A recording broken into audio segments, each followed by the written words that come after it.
আসসালামু আলাইকুম। শিখি একাডেমিতে তোমাদের সবাইকে স্বাগতম। এই ভিডিওতে এখন আমরা ষষ্ঠ শ্রেণীর বাংলা বইয়ের তৃতীয় অধ্যায় থেকে ২১ পৃষ্ঠার এই ছকটির সমাধান দেখব। এখানে এই ছকটির বিষয়বস্তু হলো পাঠ থেকে বিশেষ্য খুঁজি। তো শিক্ষার্থীরা, তার আগে চলো আমরা জেনে নেই বিশেষ্য কি। বিশেষ্য বলতে বাক্যে যেসব শব্দ দিয়ে কোনো নাম বোঝায় সেগুলোকে বিশেষ্য বলে। অনেক রকম বিশেষ্য রয়েছে, যেমন মানুষ, জায়গা ইত্যাদির নাম।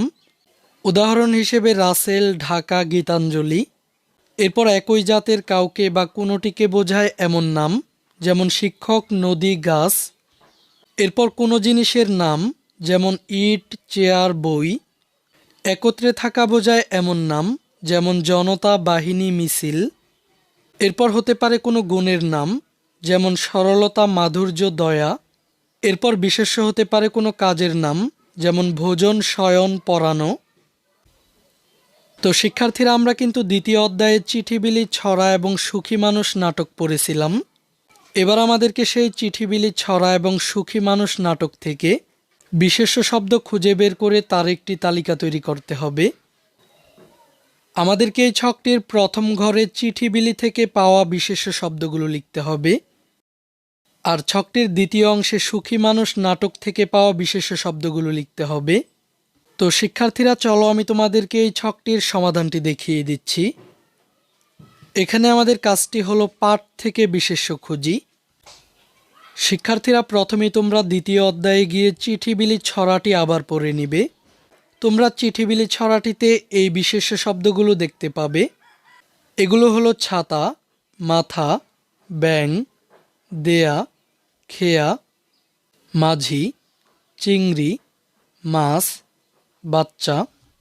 এরপর চোখ, হাল, চিঠি, আজ, বিল, খালিশে, সাজ, রোদ, নদী, ভেটকি, নাতনি, কাতলা, বাদলা এবং সর্বশেষ শব্দটি হলো বর্ষা। এবার চলো আমরা সুখী মানুষ নাটকটি থেকে পাওয়া বিশেষ্য শব্দগুলো দেখে নিই। এগুলো হলো মোড়ল, বিছানা, কবিরাজ, হাসু, মিয়া, চাকর, রহমত আলী, লোক, নারী, সুবর্ণপুর, গরু, ধান, মানুষ, প্রাণী, ভাই, মনিব, বাঘ, হিমালয়, পাহাড়, সমুদ্র, চন্দ্র, নক্ষত্র, হাড়, শরবত, মুরগি, মাথা, রাত্রি, ফতুয়া, জামা, ওষুধ, দুনিয়া, মাছ, ভূত, বন।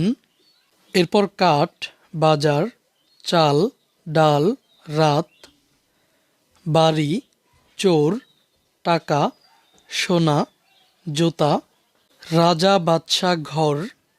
শিক্ষার্থীরা, তোমরা চাইলে সুখী মানুষ নাটকটি আবার পড়ে নিতে পারো, তাহলে তোমরা নাটকটি থেকে এই শব্দগুলো সহজেই খুঁজে পাবে। এই ক্লাসে এই পর্যন্তই। পরবর্তী ক্লাসে আমরা অনুচ্ছেদ লিখে বিশেষ্য খুঁজি থেকে আলোচনা করব। এই ক্লাসটি তোমাদের কাছে কেমন লেগেছে তা আমাকে কমেন্ট করে জানিয়ে দাও। আর আমাদের চ্যানেলে নতুন হয়ে থাকলে চ্যানেলটিকে এখনই সাবস্ক্রাইব করে রাখো।